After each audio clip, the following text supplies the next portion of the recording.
Welcome! I appreciate you taking the time to watch this short introduction to the Matterport platform. Let's start by having a quick look around. Over here on the left, from dashboard to what's new, you can easily navigate your Matterport account, access insights and tools, manage your spaces, control visibility settings, view space statistics, manage users, book capture services, and stay informed on the latest updates and features. You won't have all these options in your account if you're a collaborator, but all admins can see everything here.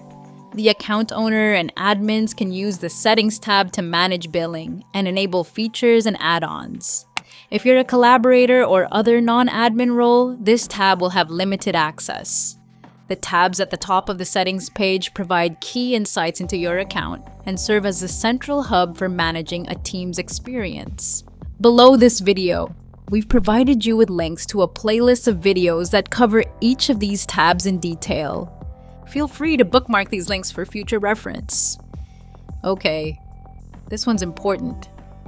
Make sure to confirm your preferred public sharing settings. Only the account owner can set the public sharing option. If the possibility of a model being shared publicly is intended and appropriate, by all means this option should be enabled. However, if you don't want your models searchable by Google or others, make sure this is disabled.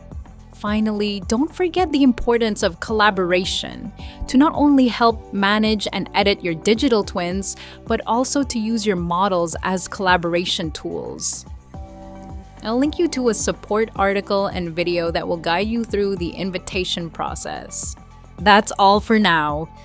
I'll check back in periodically, providing more tips and best practices to help make your Matterport experience a success.